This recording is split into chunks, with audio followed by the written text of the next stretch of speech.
Stellantis will likely cough up $250,000 in the settlement for air quality violations at its expanded Jeep plant on the city's east side.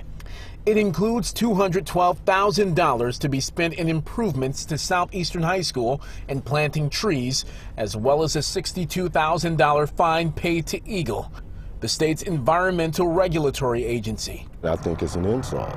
They make that every 2 or 3 minutes off of those vehicles rolling down that line. So, I mean, to find me $62,000 for 13 months of polluting a community, to me, is like, well, if that's the price of doing business, can I open another one down the street? Robert Shobe, whose home backs up to the Mack Assembly Plant, calls the settlement a slap on the wrist.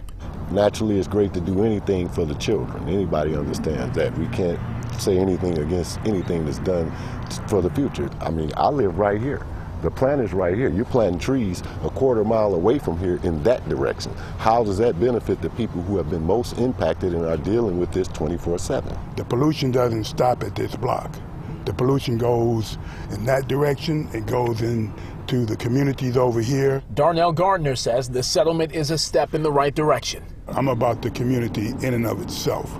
So if they're putting money into the community to improve it, I'm all for that. From September 2021 to May 2022, Eagle's Air Quality Division issued several violation notices to Stellantis, saying the company violated state and federal rules and regulations and requirements in its air permit at the Mack plant. So I get tightness of the chest.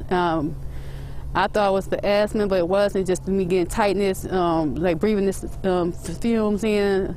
I get, like I said, migraine headaches. I take prevention medicines now. Stellantis initially faced a fine of $270,000, but agreed to plant and maintain more than 80 trees in Brewer Park and purchase and install a new building management system for Southeastern High School.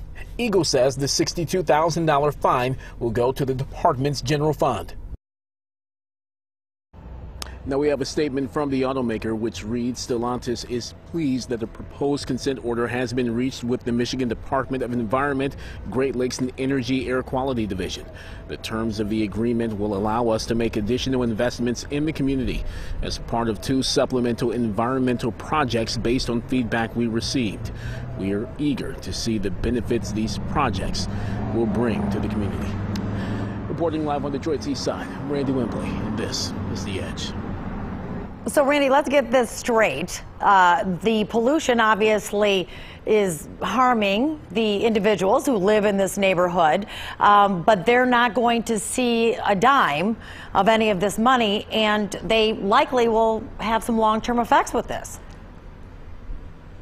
Well, yeah, they won't really be getting anything from this fine. That fine will be going to Eagle, the Department of Environment, Great Lakes and Energy, and the rest will be spent on in the community with that project over at the high school and the planting of the trees. But again, as you heard from one of the residents over on the street that backs up to the plant, she says that she has had some long-term health issues from the emissions, the paint odors from the plant.